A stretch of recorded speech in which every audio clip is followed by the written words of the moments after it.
Please दोस्तों, कहानी को शुरू करने से पहले आप लोगों से हाथ जोड़ के प्रार्थना करती हूँ, मेरे चैनल को सब्सक्राइब कर लीजिए। कहानी बनाने में बहुत मेहनत लगती है। प्लीज़ आप लोगों के सपोर्ट की मुझे बहुत ज़्यादा ज़रूरत है। अगले दिन सुबह तपस्या की आँख खुली, तब अभिमन्यु उसके पास आँख बंद करके लेटा था। उसे अपने पास देखकर तपस्या के चेहरे पर मुस्कुराहट आ गई। वह कुछ देर के लिए उसे एकटक देखती रही। उसने देखा अभिमन्यु ने उसका हाथ पकड़ रखा है। उससे अपना हाथ दूर करने के लिए जैसे ही तपस्या ने दूसरे हाथ से अभिमन्यु का हाथ पकड़ा, उसकी आँख खुल गई। तुम्हें होश आ गया? तुम्हें कैसा लग रहा है अब? अभिमन्यु ने आँख खोलते ही पूछा। सॉरी, मेरी वजह से तुम लोगों को इतनी परेशानी हुई। तुम रात को ठीक से सो भी नहीं पाए होंगे और अब भी मैंने तुम्हारी नींद खराब कर दी। तपस्या ने धीमी आवाज़ में कहा। नहीं, ऐसा कुछ नहीं है, मैं बिल्कुल ठीक हूँ। रात को वह सब अचानक हुआ था और फिर तुम बेहोश। तुम्हें याद है ना रात को क्या हुआ था? तपस्या ने उसकी बात पर हाँ में सिर हिलाते हुए कहा। उन सब को भुलाया भी कैसे जा सकता है? बात करते हुए उसकी नज़र पार्थ पर पड़ी, जो वहीं सोफे पर पसरा था। यह रात को यहीं मेरे रूम में था। अभिमन्यु ने उसके पूछने से पहले ही जवाब दे दिया। तुमने बताया नहीं, तुम ठीक हो ना? हाँ, मैं ठीक हूँ, बस एक सिर में दर्द हो रहा है। तपस्या ने अपना सिर पकड़कर कहा। जो भी था बहुत अजीब था, हम उससे निपट तो पाएंगे ना? इस बात को मैं भी नहीं जानता, लेकिन हाँ, एक ऐसा शख्स ज़रूर है जो हमें इस बारे में बहुत कुछ बता सकता है। बोलते वक्त अभिमन्यु के मन में प्रताप सिंह का चेहरा चल रहा था। आखिरी बार वह जब प्रताप सिंह के कमरे में गया, तब उसने जो भी देखा वह सब धीरे धीरे उसे याद आ गया था। अभिमन्यु अपनी जगह से उठा और उसने पार्थ को जगाया। पार्थ उठते ही तपस्या के पास गया और उससे उसका हाल चाल पूछा। उसने खुद की संतुष्टि के लिए उसका चेकअप भी किया। तुम बिल्कुल ठीक हो फाइटर, रात की मुसीबत से तो निपट ली, अब घर वालों से भी निपटना बाकी है। पार्थ ने उसका मूड सही करने के लिए हल्के तरीके से कहा। घर वालों का नाम लेते ही अभिमन्यु ने अपना सिर पकड़ा। मैं उन्हें तो भूल ही गया था। उसने घड़ी में टाइम देखा, सुबह के 8 बज रहे थे। तुम इतना घबरा क्यों रहे हो? तपस्या ने हैरानी से पूछा। क्योंकि कल मैं बिना बताए यहाँ से गया था और रात को भी काफ़ी देर हो जाने की वजह से बताने का मौका नहीं मिला। अभिमन्यु ने जल्दी से अपने कपड़े सही किए और बाहर जाने के लिए दरवाजे की तरफ बढ़ा। दरवाज़ा खोलने से पहले उसने तपस्या और पार्थ से कहा, जब तक मैं ना कहूँ बाहर मत आना। अभिमन्यु ने दरवाज़ा खोला और बाहर चला गया। जाने से पहले उसने दरवाज़ा बाहर से लॉक कर दिया था। उसके जाने के बाद पार्थ और तपस्या एक दूसरे के चेहरे की तरफ देख रहे थे। ये तो ऐसे रिएक्ट कर रहा है जैसे घर वालों की मर्जी के खिलाफ गर्लफ्रेंड को घर ले आया हो। पार्थ ने मुंह बनाकर कहा। हाँ, वही बात मुझे समझ नहीं आ रही। हम लोग उन्नति के फ्रेंड्स हैं और इस शादी को अटेंड करने के लिए ही तो आए थे। क्या हुआ जो बीच में एक बार चले गए? इसमें छुपाने की क्या बात है? तपस्या भी उसी की तरह हैरान थी।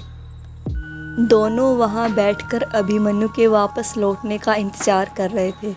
अभिमन्यु अपने कमरे से बाहर आया तो उसने देखा उसकी सगाई की तैयारियां जोरों शोरों से चल रही थी। वो सब देखकर उसके चेहरे पर गुस्से के भाव थे। उन तैयारियों के बीच भी उर्मिला की आंखें अभिमन्यु को ही ढूंढ रही थी। उन्होंने यकायक अभिमन्यु को अपने सामने देखा तो जल्दी से उठकर उसके पास आई। कहाँ थे आप कल सुबह से? आपको ढूंढने के लिए आपके पापा ने पूरे प्रतापगढ़ में आदमी फैला दिए हैं, लेकिन आप कहीं नहीं थे। उर्मिला के चेहरे पर गुस्से और परवाह दोनों के मिले जुले भाव थे। क्योंकि मैं विक्रमगढ़ गया हुआ था, अभिमन्यु ने अपने गुस्से को काबू करके जवाब दिया। उसके मुंह से विक्रमगढ़ का नाम सुनकर उर्मिला चौंक गई। उन्होंने अभिमन्यु की कलाई पकड़ी और उसे खींचकर उसके कमरे में ले जाने लगी। अभिमन्यु, अब तुम बच्चे नहीं रहे जो हर बार चॉकलेट देकर प्यार से समझानी पड़े। उन्होंने अभिमन्यु के कमरे का दरवाज़ा खोला और उसके साथ अंदर आ गई। अंदर आते ही जब उसकी नज़र तपस्या और पार्थ पर पड़ी तब उसका गुस्सा और भड़क गया। यह दोनों यहाँ क्या कर रहे हैं? ये हमारी उन्नति के फ्रेंड्स हैं, आप तो इन्हें अच्छे से जानती हैं। ये कार्तिक की शादी अटेंड करने के लिए लंदन से आए हैं। यह सवाल आप मुझसे क्यों पूछ रही हैं? अभिमन्यु ने अनजान बनने का दिखावा किया। आपसे बात करने का कोई फ़ायदा नहीं है, उर्मिला ने जवाब दिया।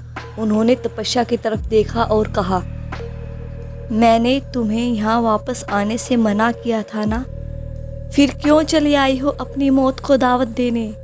तपस्या नजरें झुकाए खड़ी थी।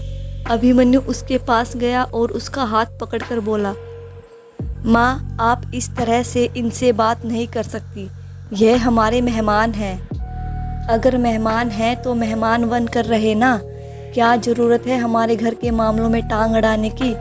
उर्मिला ने गुस्से में जवाब दिया। वे उन दोनों की तरफ मुड़ी और तपस्या का हाथ अभिमन्यु के हाथ से अलग कर कर बोली, आपकी शादी रावी के अलावा किसी और लड़की से नहीं होगी। बेहतर होगा कि आप इनका ख्याल अपने दिल से निकाल दें। यह कभी नहीं हो सकता। मैं टप्पू से प्यार करता हूँ। गुस्से में अभिमन्यु को ये ख्याल भी नहीं रहा कि वहाँ तपस्या भी खड़ी थी। उसने बिना डरे अपने दिल की बात सबके सामने कह दी। तपस्या और पार्थ उसकी तरफ आंखें फाड़ कर देख रहे थे। उर्मिला ने आगे कहा, किस प्यार की बात कर रहे हैं आप?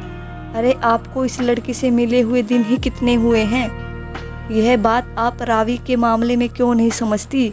उससे मिले हुए भी तो ज़्यादा दिन नहीं हुए हैं। फिर आप लोग क्यों मेरी शादी उससे करवाना चाहते हैं? अभिमन्यु और उर्मिला के बीच तीखी बहस चल रही थी। तपस्या और पार्थ चुपचाप खड़े वहाँ बहस को सुन रहे थे। अभिमन्यु के इजहार करने के बाद तपस्या मानो एक अलग ही दुनिया में खो गई थी। उर्मिला अभिमन्यु को हर तरीके से समझाकर थक गई थी। उन्होंने गुस्से के बजाय प्यार का सहारा लेना जरूरी समझा। उन्होंने अभिमन्यु का हाथ अपने हाथ में लिया और उसे समझाते हुए कहा, आप समझते क्यों नहीं अभिमन्यु? अगर आप और तपस्या साथ आएंगे तो अनर्थ हो जाएगा। कौन सा अनर्थ? पार्थ बीच में बोला। उसकी बात का जवाब देते हुए अभिमन्यु ने कहा, हाँ, जवाब दीजिए, कौन सा अनर्थ? वह कौन सा कारण है जिसकी वजह से दादा शाह ने रावी के परिवार वालों को मुझसे शादी करने के लिए पैसे दिए? मुझे कुछ नहीं समझना। मैं सिर्फ इतना जानता हूँ कि मैं रावी से शादी नहीं करना चाहता। मैं भी देखता हूँ कि आप लोग मुझे तपस्या से कैसे अलग करते हैं। उर्मिला अभिमन्यु के सवालों के आगे मजबूर हो गई थी। उसे तपस्या से दूर करने के लिए सच बताना ही उनका अंतिम विकल्प बचा था।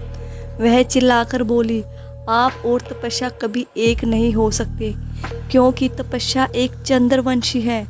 अगर तुम दोनों की शादी हुई तो इस घर के बाकी वंशजों की तरह तुम भी अपनी पत्नी की जान ले लोगे। उर्मिला की बात सुनकर वह तीनों हतप्रभ होकर उनकी तरफ देख रहे थे। उर्मिला की आंखों में आंसू थे। तुम दोनों को जो सपने आते हैं, इस लड़की ने जो किताब पढ़ी, वह कोई इत्तेफाक नहीं, वह एक काला सच है जिसे बदला नहीं जा सकता। तो क्या सच में राजकुमारी तपस्या की बलि दी गई थी? तपस्या ने पूछा। नहीं, उनकी बलि नहीं हो पाई थी। बलि देने से पहले नई दुल्हन की पूजा की जाती है। उस पूजा से पहले ही राजकुमार महेंद्र ने उनकी जान ले ली थी, उर्मिला ने बताया। तो क्या राजकुमारी तपस्या की आत्मा अब इस महल में कैद नहीं है? उस किताब में लिखा था कि राजकुमार महेंद्र और राजकुमारी तपस्या की आत्माएं अभी भी इस महल में कैद हैं। तपस्या ने फिर से पूछा। मैं ये सब नहीं जानती। मुझे नहीं पता ये किताब के रूप में कब आया। बड़े दादा साहब को लगता है कि रावी चंद्रवंशी है। अगर तुम दोनों की शादी हो गई तो तपस्या के ऊपर से वह संकट हट जाएगा। तुम चाहे बाद में दोनों अलग हो जाना, लेकिन अभी तुम्हें इस सिलसिले को ख़त्म करने के लिए रावी से शादी करनी ही होगी, उर्मिला ने कहा।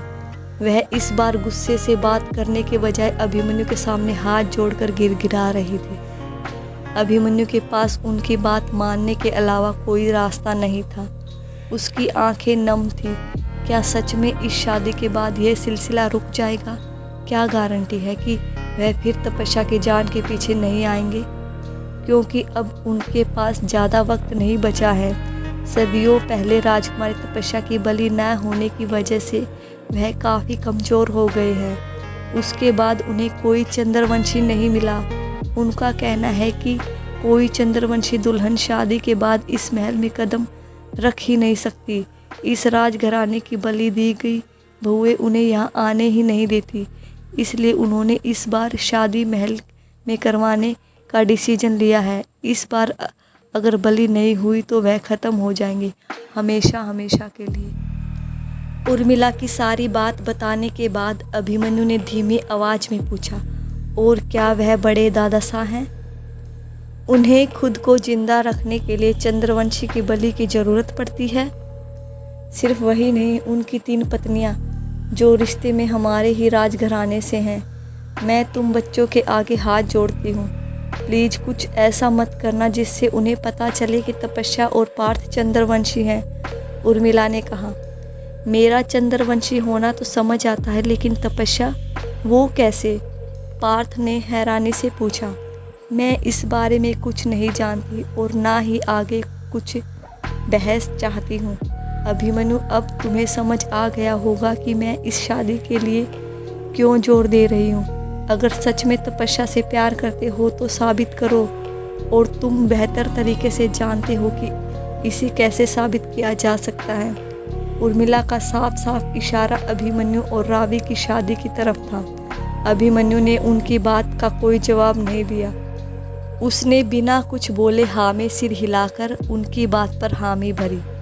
उसके ऐसा करने पर तपस्या ने गुस्से में कहा, तुम्हें ये सब करने की कोई ज़रूरत नहीं है अभिमन्यु।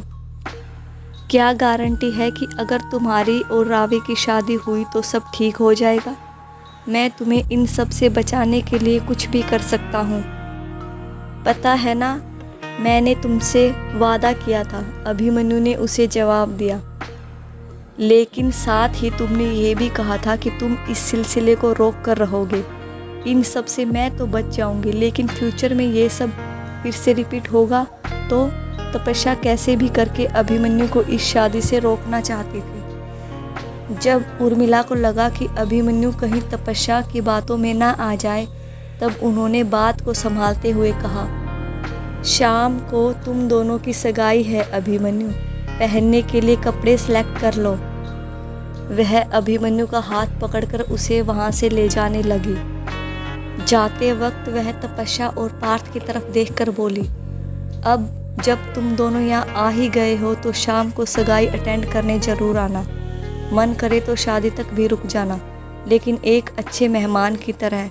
उर्मिला ने इतना ही कहा और अभिमन्यु को लेकर वहाँ से चली गई। उनके वहाँ से जाते ही तपस्या गुस्से में बोली, अभिमन्यु ऐसा कैसे कर सकता है? उसने प्रॉमिस किया था वह सब ठीक कर देगा। यहाँ आकर वह बदल गया है। तुमने देखा नहीं? हाँ, तुम लड़कियों को कहाँ दिखाई देता है।